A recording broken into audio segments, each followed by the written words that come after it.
Hello friends, welcome to grow with CB. So आज हमारी ये एसएसटी की थर्ड क्लास है। हम कर रहे हैं सीटेट सोशल साइंस पेपर 2 की प्रैक्टिस, और इस प्रैक्टिस सीरीज़ का नाम मैंने रखा हुआ है रफ्तार प्रैक्टिस सीरीज़। ठीक है, सो हम जो है जल्दी से यहाँ पर 40 क्वेश्चंस कवर करेंगे, यानी हम कंटेंट के क्वेश्चंस देख रहे हैं जो कि आपके प्रीवियस ईयर में पूछे गए हैं। उससे पहले मैं आपको बता दूँ 2023 में जो आपके सारे क्वेश्चन पूछे गए थे ऑनलाइन, वो सारे मैं एसएसटी के क्वेश्चन कवर कर चुकी हूँ। उसके अलावा ऑफलाइन जो भी रिसेंटली एग्जाम हुआ है उसको मैं जो है फर्स्ट क्लास में करवाया था। उसके बाद 20 अगस्त 2023 को जो एग्ज़ाम हुआ था ऑफलाइन, वो भी मैं सारे क्वेश्चंस करवा चुकी हूँ सेकंड क्लास में। आज ये हमारी थर्ड क्लास है, तो आज हम देखने वाले हैं 8 जनवरी 2022 में जो भी क्वेश्चंस आपके पूछे गए थे वो सारे क्वेश्चंस। ठीक है, सो चलिए स्टार्ट करते हैं। क्लास अच्छी लगे तो प्लीज़ क्लास को लाइक कर देना। क्वेश्चन नंबर 1 देखते हैं। 7वीं शताब्दी में बड़े बड़े जमींदारों और सेनापतियों ने धन और शक्ति प्राप्त कर अपने आप को घोषित किया। महासामंत, राजा राजदेव, दक्षिणापद या फिर अश्वघोष। तो करेक्ट आंसर ऑप्शन नंबर 1 है महासामंत। मेरा आंसर बताने से पहले आप लोग जो है पहले खुद से ट्राई किया कीजिए कि आपकी जो है प्रिपरेशन कैसी चल रही है। ठीक है, नेक्स्ट क्वेश्चन है राजा अशोक पर दिए गए ABC कथनों पर विचार कीजिए। राजा अशोक के बारे में 3 कथन हैं, आपको बताना है कि कौन सा यहाँ पर जो है सही है। तीनों सही हैं, AB सही है, C गलत है, AB गलत है, C सही है, AC गलत है, P सही है। सो यहाँ पर जो है कथन देखते हैं क्या क्या हैं। अशोक एक प्रसिद्ध मगध शासक थे। अशोक के अभिलेख पाली भाषा और ब्राह्मी लिपि में थे। अशोक अकेले ऐसे राजा थे जिन्होंने युद्ध जीतने के बाद विजित प्रदेश का त्याग कर दिया। सो यहाँ पर जो आपका ऑप्शन नंबर 3 है वो सही हो जाएगा। A और B दोनों ही आपके जो है राजा अशोक के बारे में गलत हैं। ऑप्शन नंबर C ही यहाँ पर सही है। सो ऑप्शन नंबर 3 जो है करेक्ट आंसर हो जाएगा। नेक्स्ट क्वेश्चन, प्रारंभिक मध्यकालीन समय में दक्षिण भारत में सैनिक अभियान ब्लैंक के समय में हुआ था। तो किसके समय में हुआ था? कुतुबुद्दीन ऐबक, शमशुद्दीन इल्तुतमिश, जलालुद्दीन खिलजी या फिर अलाउद्दीन खिलजी। तो करेक्ट आंसर ऑप्शन नंबर 4 हो जाएगा, अलाउद्दीन खिलजी। नेक्स्ट क्वेश्चन है आपका निम्नलिखित हड़प्पाकालीन नगरों में से गुजरात में कौन स्थित है? धौलवीरा और मेहरगढ़, कोलदेवा और राखीगढ़ी, लोथल और कोलदेवा, धौलावीरा और लोथल। तो करेक्ट आंसर ऑप्शन नंबर 4 हो जाएगा, धौलावीरा और लोथल। नेक्स्ट क्वेश्चन है आपका क्वेश्चन नंबर 5, निम्न में से कौन सा कथन जैन धर्म के संदर्भ में सही है? तो जैन धर्म के बारे में कौन सा सही है वो आपको बताना है। ठीक है, सो मुख्यतः पुरोहितों ने जैन धर्म का समर्थन किया। किसानों ने इन नियमों का पालन करना आसान था किसानों के लिए। नेक्स्ट है महावीर की शिक्षाएं 1500 वर्ष पूर्व वल्लभी नामक स्थान पर लिखी गई थी। लास्ट है पुरुषों के लिए जैन धर्म के नियमों का पालन करना बहुत आसान था। तो देखिए यहाँ पर जो इसका करेक्ट आंसर है वो है ऑप्शन नंबर 3। ठीक है, नेक्स्ट क्वेश्चन देखते हैं। क्वेश्चन नंबर 6, आप कक्षा में खोंड और अप्तानी नगाओं पर चर्चा कर रहे हैं। आपको उस माध्यम का चयन कर रहा है जिस पर छात्र उन राज्यों को चिन्हित करेंगे जिनसे ये जनजातियां हैं। सही विकल्प आपको चयन करना है। एक मानचित्र पर झारखंड और नागालैंड, एक समय रेखा पर गुजरात और मेघालय, एक मानचित्र पर ओडिशा और अरुणाचल प्रदेश, एक समय रेखा पर गुजरात और नागालैंड। तो यहाँ पर जो इसका करेक्ट आंसर है वो ऑप्शन नंबर 3 हो जाएगा, एक मानचित्र पर ओडिशा और अरुणाचल प्रदेश। ठीक है, नेक्स्ट क्वेश्चन नंबर 7, 18वीं सदी में भारतीय रेशम के संदर्भ में आपको 3 कथन यहाँ पर दे रखे हैं। आपको सही विकल्प का चयन करना है कि कौन कौन सा यहाँ पर B और C सही है, A और C सही है, A और B सही है या फिर A और B C तीनों सही हैं। ठीक है, सो पढ़ते हैं कथन क्या क्या हैं। पहला है भारतीय रेशम की यूरोपीय बाजारों में भारी मांग थी। दूसरा B है भारतीय रेशम की गुणवत्ता उच्च कोटि की थी और भारत का निर्यात बढ़ा। लास्ट है C भारतीय रेशम उत्पादकों ने अपने व्यापार से अच्छी कमाई की। तो यहाँ पर ऑप्शन नंबर 3 करेक्ट हो जाएगा।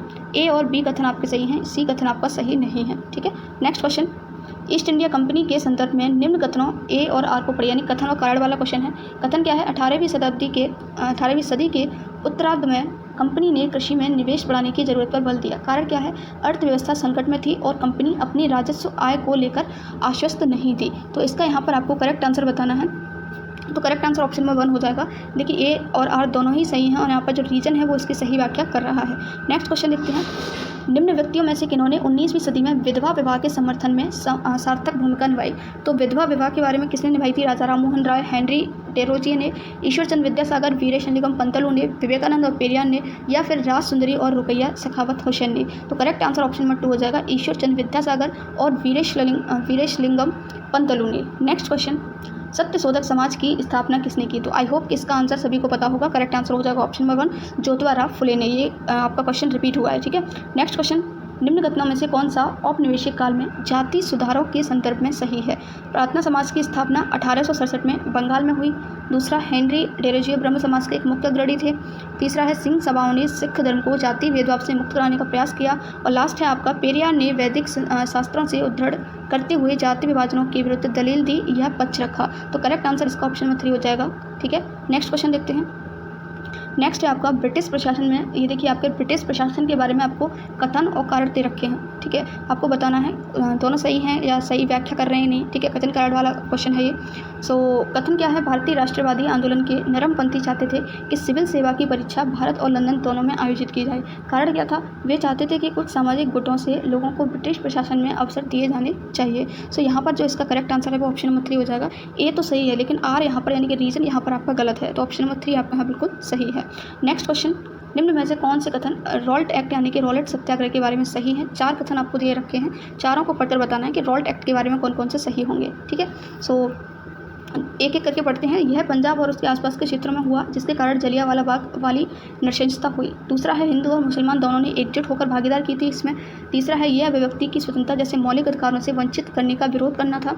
लास्ट है रविन्द्रनाथ टैगोर ने इस आंदोलन के साथ पूर्ण एकता जताने के लिए अपनी नाइटहुड की उपाधि वापस लौटा दी थी। तो यहाँ पर जो करेक्ट आंसर है वो ऑप्शन नंबर 2 हो जाएगा।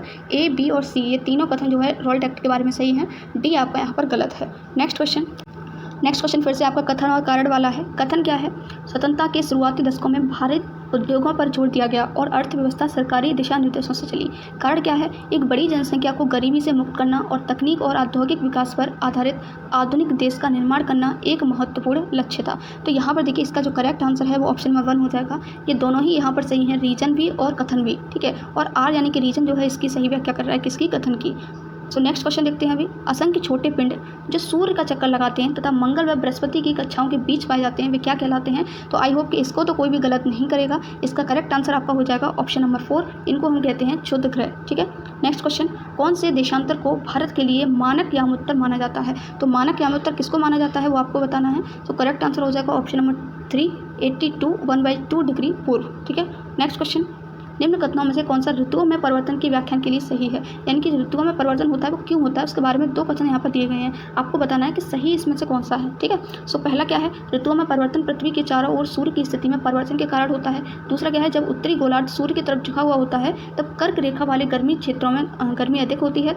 कर्क रेखा वाले क्षेत्रों में गर्मी अधिक होती है और गर्मी के मौसम का क्या होता है, अनुभव होता है। सो यहाँ पर इसका जो करेक्ट आंसर है वो ऑप्शन नंबर 2 हो जाएगा। केवल बी ऑप्शन यहाँ पर सही है, ठीक है। सो ऑप्शन नंबर 2 इसका बिल्कुल करेक्ट हो जाएगा।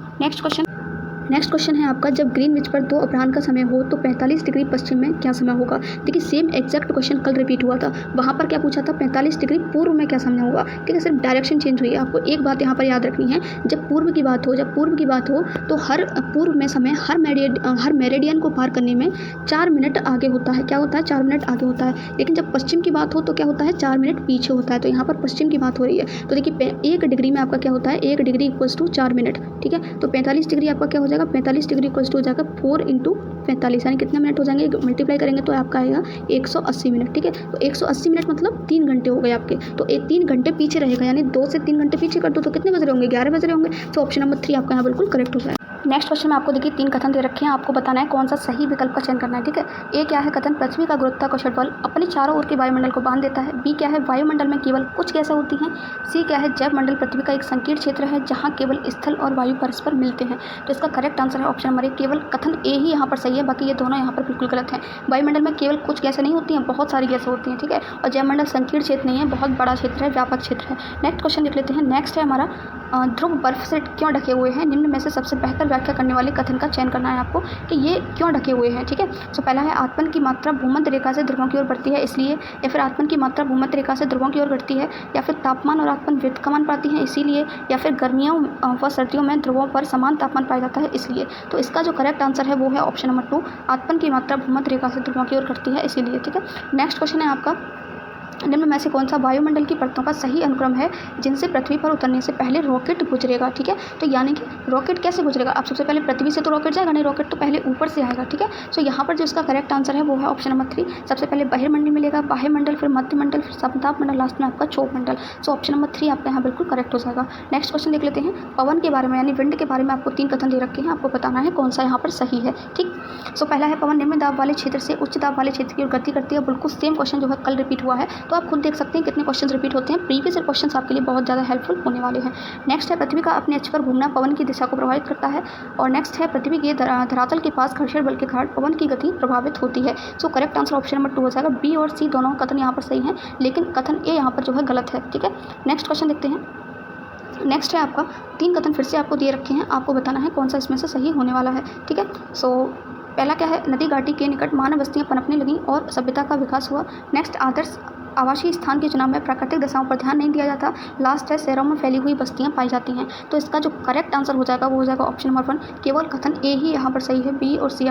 नेक्स्ट है, निम्न में से कौन से खनिजों के उदाहरण हैं, सही विकल्प का चुनाव कीजिए। यानी कि 4 ये आपको दे रखे हैं, आपको बताना है इनमें से कौन कौन से खनिज के एग्जाम्पल हैं, उदाहरण हैं, ठीक है। जो ग्रेफाइट, नमक, चूना पत्थर या फिर अभ्रक। तो इसका जो करेक्ट आंसर ऑप्शन नंबर 4 हो जाएगा। ये चारों ही आपके जो है खनिजों के उदाहरण हैं। नेक्स्ट क्वेश्चन देखते हैं, निम्न में से ऊर्जा के कौन से स्रोत उष्णकटिबंधीय देशों के लिए अधिक उपयुक्त हैं और प्राकृतिक पर्यावरण के संरक्षण में भी मदद करते हैं, ये आपको बताना है। परमाणु, गैस, पवन और सौर। ये सही विकल्प का आपको चयन करना है, ए और बी, बी और सी, सी और डी और ए और डी। तो इसका जो करेक्ट आंसर है वो हो जाएगा आपका ऑप्शन नंबर 3, सी और डी, यानी कि पवन और सौर। नेक्स्ट क्वेश्चन है आपका, वृक्षारोपण के बारे में निम्न कथनों में से देखिए, वृक्षारोपण के बारे में आपको 2 कथन दिए गए हैं। सिंपली आपको बताना है कि यहाँ पर कौन सा जो है करेक्ट आंसर होने वाला है। वृक्षारोपण मिश्रित कृषि का एक प्रकार है। वृक्षारोपण के मुख्य क्षेत्र विश्व के उष्णकटिबंधीय प्रदेशों में पाए जाते हैं। तो करेक्ट आंसर आपका ऑप्शन नंबर 2 हो जाएगा, केवल कथन बी ही आपका। नेक्स्ट क्वेश्चन है, निम्न में से कौन से कृत्य हैं जो विविधता की स्वीकार्यता को प्रदर्शित करते हैं, जिनमें विविधता यूज हो रही है, ठीक है। सो पहला है, ए भारतीय संविधान की 8वीं सूची में अधिक भाषाओं का सम्मेलन। बी है, समुदाय विशेष के व्यापारियों द्वारा चलाए जाने वाले शॉपिंग कॉम्प्लेक्सों का निर्माण। सी है, विभिन्न सामाजिक वर्गों के बच्चों को स्कूल में दाखिला देना, यानी कि एडमिशन दिलवाना। तो यहाँ पर जो करेक्ट आंसर हो जाएगा वो ऑप्शन नंबर 3 हो जाएगा आपका, यानी कि ए और सी आपका यहाँ पर विविधता के बारे में सही है, ठीक है। नेक्स्ट देख लेते हैं, ग्राम पंचायत किस निकाय के अधीन कार्य करती है, वो आपको बताना है। पहला है जिला परिषद, दूसरा है वार्ड प्रमुख, तीसरा ग्राम सभा और लास्ट है आपका पंचायत समिति। तो यहाँ पर करेक्ट आंसर हो जाएगा ऑप्शन नंबर 3, ग्राम सभा, ठीक है। नेक्स्ट क्वेश्चन देखते हैं, आई होप ये तो सभी ने सही किया होगा।